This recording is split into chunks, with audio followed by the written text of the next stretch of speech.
Mon cher Marc, récemment, tu as conclu, à propos de Silencio, par ceci n'est pas un paysage.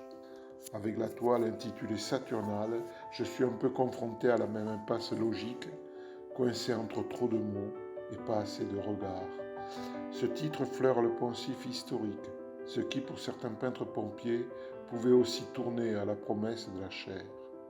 Mais ton sujet est un froissement dont les replis filtrent la lumière et ne caressent nul épiderme, sinon celui du spectateur. Dans le Rome antique, lors des Saturnales, on célébrait de façon débridée le solstice d'hiver, Sol Invictus, la renaissance du soleil.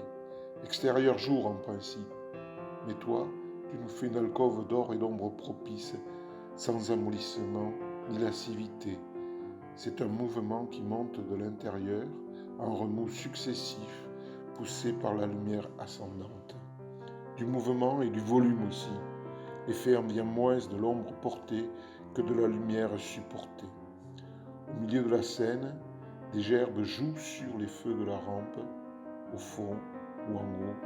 La fuite du pinceau et la transition de l'or au noir des coulisses referment l'espace. Tout ça dans une ambiance à la Degas. Bref, ni danseuse ni tutu, c'est du trabis et ça ne manque pas de jarret. Mais Saturnale, allons, ceci n'est pas un titre. Bien à toi, Pierre. Mon cher Pierre, ah que voici une lettre de littéraire. Ça te ressemble bien, mon ami. Derrière tes mots tout chargés de couleurs, je revois l'hirsute étudiant de la fac de Toulouse quand Verlaine et Apollinaire nous servaient de bréviaire. Diable que cette tradition de donner des titres aux tableaux m'exaspère. Il faudra bien un jour ou l'autre que je m'en débarrasse. À la place, pour titre, choisir des sons ou des couleurs, un battement de cœur, la profondeur de la nuit, un parfum.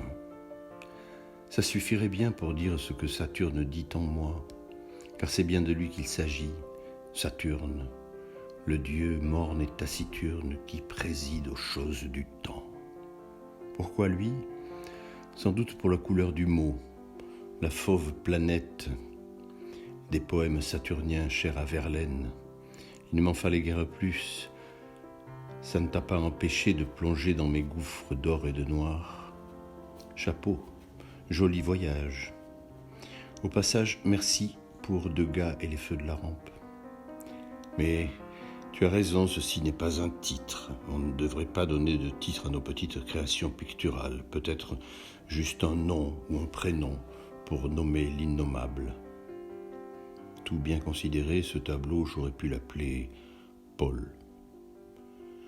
À bientôt de te lire, ami Marc.